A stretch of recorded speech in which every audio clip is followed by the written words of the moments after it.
नमस्कार। बिहार के मुख्यमंत्रियों की श्रृंखला में आप सबका स्वागत है। आज हम लोग चर्चा करने वाले हैं कि बिहार के दूसरे मुख्यमंत्री कौन हुए। बिहार के दूसरे मुख्यमंत्री हुए थे श्री दीप नारायण सिंह जी। श्री दीप नारायण सिंह जी का जन्म मुजफ्फरपुर जिला के पूरनटांड गांव में 25 दिसंबर 1894 को हुआ था। श्री दीप नारायण सिंह जी महान स्वतंत्रता सेनानी, महान आदर्शवादी थे। बताते हैं कि श्री दीप नारायण सिंह जी अभी अभी एक छोटी सी नौकरी शुरू किए थे और उसी समय महात्मा गांधी जी का आह्वान हुआ और सहयोग अवज्ञा आंदोलन। इस आंदोलन के आह्वान के बाद दीप नारायण सिंह जी अपने आप को खामोश नहीं रख पाए। श्री दीप नारायण सिंह जी महात्मा गांधी जी के अवज्ञा आंदोलन के आह्वान पर जंगे मैदान में कूद पड़े। उन्होंने पुलिस की लाठियां खाई और कई बार जेल गए।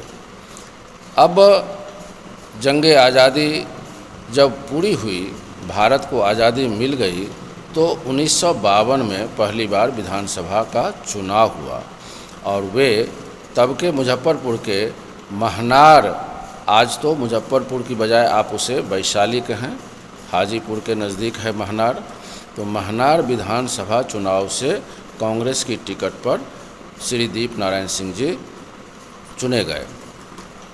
श्री बाबू का मंत्रालय बना। श्री बाबू उनको बिजली एवं सिंचाई मंत्री का पदभार दिया। श्री बाबू के बहुत ही करीबी थे, बहुत ही आदर्शवादी थे श्री दीप नारायण सिंह जी। और यही कारण है कि 1957 में जब चुनाव लड़ी गई दूसरी बार, तो वे महनार की बजाय लालगंज से चुनाव लड़ते हैं और जीत करके पुनः आते हैं और उनको फिर से बिजली एवं सिंचाई मंत्री का पदभार श्री बाबू के मंत्रालय में मिल जाता है। अब एक घटनाक्रम हो गई जिसके कारण वे मुख्यमंत्री बनाए जाते हैं। असल में श्री बाबू के मंत्रालय में जो नंबर 2 की पोजीशन थी, वह पोजीशन डॉक्टर अनुग्रह नारायण सिंह जी के पास था। डॉक्टर अनुग्रह नारायण सिंह जी बिहार के पहले उप मुख्यमंत्री थे। ध्यान देने की बात है कि डॉक्टर अनुग्रह नारायण सिंह जी उस वक्त श्री बाबू के मंत्रालय में नंबर 2 की पोजीशन पर थे और बिहार के पहले उप मुख्यमंत्री थे। उनके पास वित्त विभाग हुआ करता था।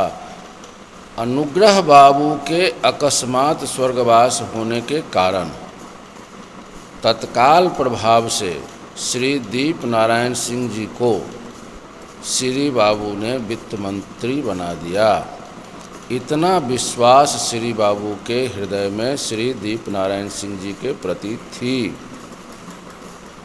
बहुत ही अच्छा संबंध उनका था। अब इसी घटनाक्रम में आगे आपको पता ही है कि 31 जनवरी 1961 बड़ा दुर्भाग्य का दिन था। हमारे श्री बाबू स्वर्गवास हो जाते हैं। बड़ी विकट परिस्थिति वहाँ पर उपस्थित हो जाती है, क्योंकि यह पहली घटना थी जब कोई भी मुख्यमंत्री अपने कार्यकाल के समय स्वर्गवास हुए हों। ऐसे में संविधान में भी इसकी कोई स्पष्ट व्याख्या नहीं थी। राज्यपाल अपने आप को समझ नहीं पा रहे थे कि इस परिस्थिति में हम किसको मुख्यमंत्री का पदभार के लिए निमंत्रण दें, किसे हम मुख्यमंत्री बनाएं। ऐसे में उस वक्त के जो हमारे गवर्नर थे, वे महान शिक्षाविद डॉक्टर जाकिर हुसैन साहब थे, जो बाद में चलकर हमारे देश के राष्ट्रपति भी बने। तो उन्होंने अपने विवेक से निर्णय लिया कि श्री बाबू के मंत्रालय में जो सबसे सीनियर व्यक्ति श्री दीप नारायण सिंह जी हैं, उनको मुख्यमंत्री बनाया जाए। और इसलिए उन्होंने 1 जनवरी 1961 को श्री दीप नारायण सिंह जी को मुख्यमंत्री, कार्यवाहक मुख्यमंत्री पद की शपथ दिला दी। बताते चलूं कि श्री दीप नारायण सिंह जी का कार्यकाल बहुत ही कम समय का रहा है। मात्र 17 दिन वे मुख्यमंत्री रहे, क्योंकि वे कार्यवाहक मुख्यमंत्री बनाए गए थे। क्योंकि अभी विधायक दल के नेता का चुनाव होना बाकी था, लामबंदियां शुरू हो गई थी, और जब विधायक दल के नेता के रूप में श्री विनोदानंद झा जी को चुन लिया गया तो 18 जनवरी 1961 को श्री विनोदानंद झा जी को बिहार का तीसरा मुख्यमंत्री बनाया गया। तो श्री दीप नारायण सिंह जी मात्र 17 दिन के लिए 1 जनवरी 1961 से लेकर 17 जनवरी 1961 तक बिहार के कार्यवाहक मुख्यमंत्री बने रहे। हम लोग बात कर रहे हैं श्री दीप नारायण सिंह जी के बारे में, तो संक्षेप में मैं बताते चलूं कि 1957 का चुनाव वो लालगंज से जीते थे, 1952 का चुनाव महनार से जीते थे, और उसके बाद 1967 का चुनाव हाजीपुर क्षेत्र से जीते। 1969 और 72 में भी वे हाजीपुर से ही चुनाव जीते। 1977 का चुनाव उन्होंने नहीं लड़ा और 7 दिसंबर 1977 को उनका स्वर्गवास हो गया। आज भी अगर आप श्री दीप नारायण सिंह जी के बारे में याद करेंगे तो एक ऐसी शख्सियत की याद आएगी जो बहुत ही बड़े आदर्शवादी और सिद्धांतवादी थे। एक बात आती है कि डॉक्टर श्री कृष्ण सिंह साहब के साथ उनका कितना अच्छा मधुर संबंध था। देखिए, 2 अलग अलग जाति के थे। श्री बाबू भूमियार थे, श्री दीप नारायण सिंह जी राजपूत थे, और ये लोग कभी भी महसूस नहीं एक दूसरे को होने दिए कि हम किस गुट में हैं। यह शालीनता होती थी पहले के लोगों में, इतने कद्दावर होते थे। एक बार ऐसा हुआ कि श्री बाबू एज ए मुख्यमंत्री मुजफ्फरपुर की यात्रा पर निकले। मुजफ्फरपुर में उनका कार्यक्रम था।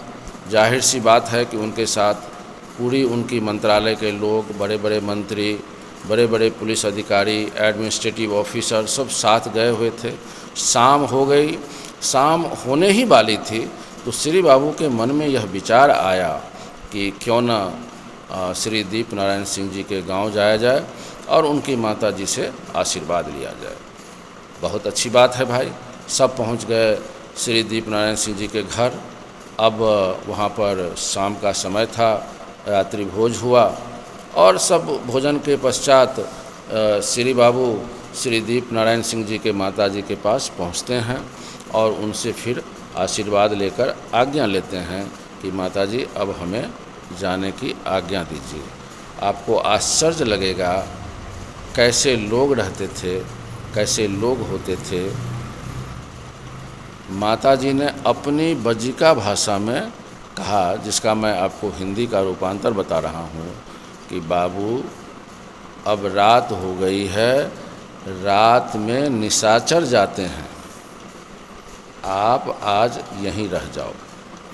श्री बाबू इतने संस्कारी थे, इतने बड़े आदर्शवादी थे कि उन्होंने तत्काल निर्णय लिया कि माताजी का आदेश है, हम लोग आज यहीं विश्राम करेंगे।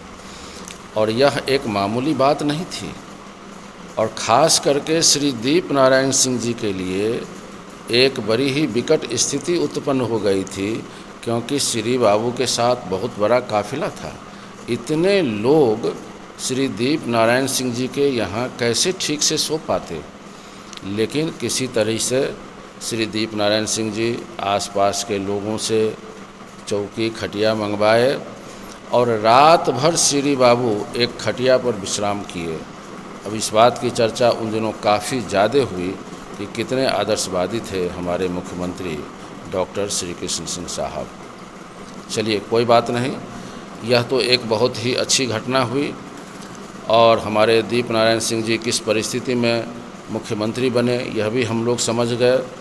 आज भी चेचरा गांव है हाजीपुर के पास, जहां उनकी स्मृति में दीप नारायण सिंह जी म्यूजियम बना हुआ है। तो यही कहानी है हमारे द्वितीय मुख्यमंत्री श्री जगदीप नारायण सिंह जी के बारे में, जो मात्र 17 दिनों तक बिहार के कार्यवाहक मुख्यमंत्री बने रहे। आगे फिर चर्चा करेंगे।